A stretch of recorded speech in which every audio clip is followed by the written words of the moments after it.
The following podcast is non-profit and is based on the IGCSE history curriculum. Hello again. In this episode, I will be discussing Hitler's appointment as Chancellor in 1933. This episode will include the Wall Street crash and the effects of the Depression on Germany, Nazi election promises and campaign methods between 1930 and 1933, and finally, the reasons why Hindenburg appointed Hitler as Chancellor in January of 1933. The Wall Street crash took place in 1929. It is when the American stock market lost 89% of its value due to investors selling their shares after the share prices rose and businesses collapsed. As a result of this, many people were left unemployed and the US economy collapsed. The Great Depression not only affected the US, but it affected countries all over the world, especially Germany. It caused the American loans of the Dawes Plan, which were provided to Germany, to be recalled suddenly, causing the fragile German economy, which relied heavily on the loans, to collapse, meaning that Germans lost all their savings.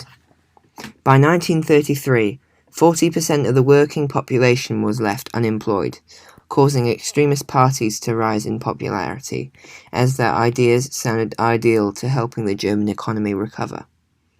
As the coalition government could not decide on how to solve the economic issues, President Hindenburg used Article 48, declaring it a time of emergency, and made new laws by himself. This made Weimar democracy look weak and ineffective. So what problems existed in the 1930s, and why did they help to increase support for the Nazis? One problem was the loss of German national pride. This is because Germans felt humiliated as they were forced to accept the Treaty of Versailles, which was very harsh. It forced Germany to accept all the blame for the war, through the war guilt clause, and to pay reparations.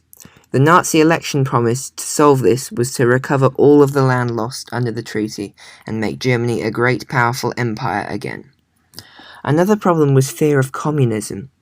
After communists seized power in Russia and the Spartacist uprising of 1919, the middle classes and businessmen feared that Germany would suffer the same fate. The Nazis promised to create a strong government and to protect the middle classes and businessmen from communism. Also, there was an economic crisis. After the Wall Street crash of 1929, which caused American loans to Germany to be recalled and unemployment to reach 6 million, people were attracted to the Nazis' solution of creating thousands of jobs and guaranteeing good wages for workers. Finally, the government was made to look weak by the failing democracy and fighting between the Sturmabteilung and communists.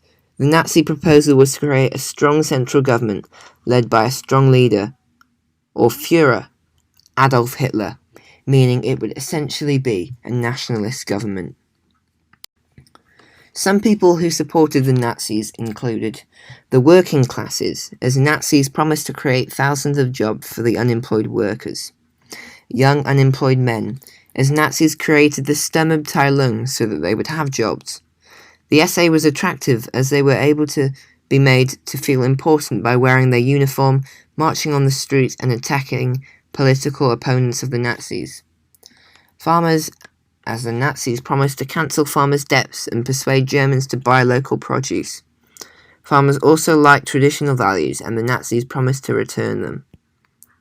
Also teenage boys, as they were able to go hiking and camping with the Hitler Youth, where they had fun and were given free food, as this was especially beneficial and attractive as many of them had experienced a lack of food and were homeless due to the Depression.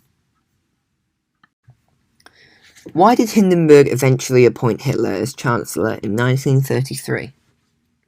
Hitler demanded to be made Chancellor in July 1932, as the Nazi Party was the largest political party, with 32% of the votes.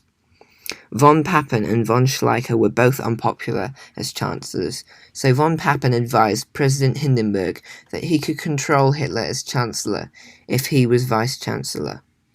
On the 30th of January 1933, Hitler was appointed as chancellor, with von Papen as vice-chancellor.